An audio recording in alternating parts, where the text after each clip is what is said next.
வணக்கங்க. ஸ்ரீ கிருஷ்ணா ஜோதி நிலையத்திலேருந்து ஈரோடு ஜோதிடர் முனியாண்டி. நம்ம தினம் ஒரு 11 ஜாதகம் பார்த்துட்டு இருக்கோம். அந்த 11 ஜாதகத்துல இன்னைக்கு 10வது ஜாதகமா 28/10/1999ஆம் ஆண்டு பிறந்தவங்களோட ஜாதகத்த பார்க்கலாம். இந்த ஜாதகத்துப்படி உங்களுக்கு 26 வயச நீங்க இன்னையோட பூர்த்தி பண்ணியிருப்பீங்க.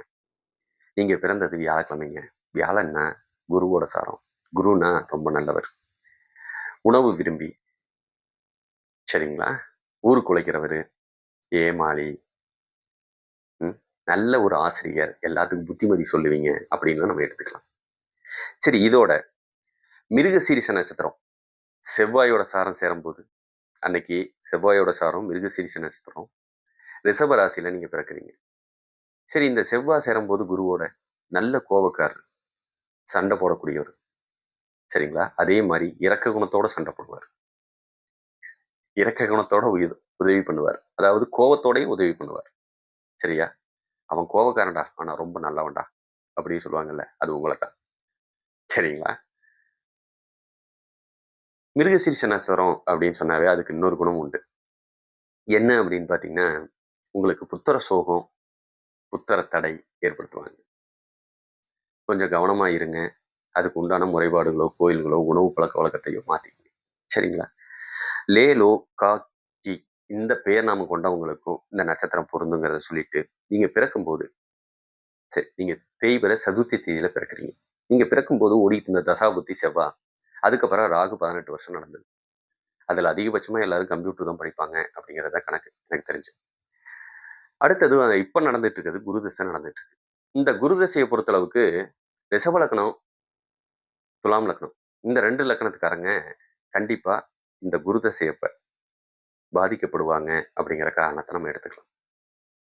அது மட்டும் இல்லாம சிம்ம லக்னமும் கொஞ்சம் பாதிக்கப்படும், கடக லக்னமும் பாதிக்கப்படும். இந்த 4 லக்னத்துக்காரங்களை கூட நம்ம எடுத்துக்கலாம். இது வேண்டாத சண்டை, பிரச்சனை, பிரிவுல போய் முடியும். கொஞ்சம் கவனமா இருக்கணும். ஏன்னா அவன் கேதுவோட சாரத்துல இருக்கான். அப்பனா ராகு தோஷம் உங்களுக்கு இருக்குது அப்படின்னு சொன்னாலும் அதுவும் பாதிக்கப்படக்கூடிய அமைப்புல தான் இருக்கு. வீட்டை தேடி பாம்பு வரும், போற இடத்தை தேடி பாம்பு வரும், கனவுலையாவது பாம்பு வரக்கூடிய அமைப்பை இது ஏற்படுத்தும்.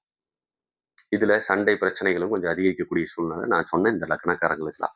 சரி, இந்த ஜாதக ரீதியா வேற என்ன பலன் இருக்கு நாடி அமைப்பு அப்படின்னா, நீங்க ஆண்களா இருந்தா கோபத்துக்கு ரோசத்துக்கு சொந்தக்காரு, அரசு சம்பந்தப்பட்ட வேலையில இருக்கக்கூடிய அமைப்பு, விபத்துகளை ஏற்படுத்தக்கூடிய அமைப்பு, சரிங்களா? மனைவி கொஞ்சம் சோர்வு தன்மைக்கு சொந்தக்காரங்க, சில சமயம் உடல்நிலை பாதிக்கப்படக்கூடிய மனைவி வந்து அமைவாங்க. இல்லைன்னா நோயாளி தன்மையா இருக்கக்கூடியவங்க வந்து அமைவாங்க. உங்களுக்கு இடதுகண் பார்வை குறைபாட்டு பிரச்சனையோ, செரிமான கோளாறு பிரச்சனையோ வந்துகிட்டே இருக்கக்கூடிய அமைப்பு, வீட்டுல அதிகாரம் அம்மா கையில இருக்கக்கூடிய அமைப்பு, அம்மாவுக்கு உடல்நலம் கொஞ்சம் பாதிக்கப்படக்கூடிய அமைப்பு, இதனால ஆப்ரேஷன் கீட் பண்ண வேண்டிய சூழ்நிலையை இழுத்துட்டு போகலாம்.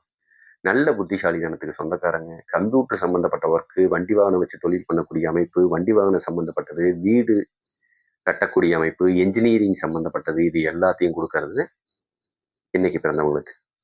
சரி, இதே ஒரு பெண்களா இருந்ததுன்னா நீங்க மாமனார் மாமியாரோட சேர்ந்து வாழக்கூடிய யோகம் சுத்தமாவே கிடையாதுங்க. பீரியட் சம்பந்தப்பட்ட பிரச்சனை, வயிற்று வலி சம்பந்தப்பட்ட கோளாறுகளை ஏற்படுத்தும். நீங்க அடுத்தவங்களை தான் வேலை வாங்குவீங்க. நீங்க செய்யறது கொஞ்சம் கஷ்டம். நீங்க அது நோயாளிங்கிற ஒரு காரணத்தையும் காட்ட வேண்டிய சூழ்நிலை கொடுக்கும். கர்ப்பப்பை சம்பந்தப்பட்ட பிரச்சனை வரும். சில சமயம் பீரியட் சம்பந்தப்பட்டது அதுதான் அதிகப்படுத்தி கொடுக்குறேன். முதுகு தண்டுவட பிரச்சனை அதையும் கொடுக்கக்கூடிய அமைப்பு. நல்ல புத்திசாலித்தனத்துக்கு சொந்தக்காரங்க. வேற எதுவும் இந்த ஜாதக ரீதியாக உங்களுக்கு தகவல் தேவைப்பட்டா ஸ்ரீ கிருஷ்ணா ஜோதி நிலையத்தை அணுகவும். ஜோதிடர் ஈரோடு முனியாண்டி உங்களுக்காக காத்திருக்கிறார். மிக்க நன்றி. வாழ்க வளமுடன்.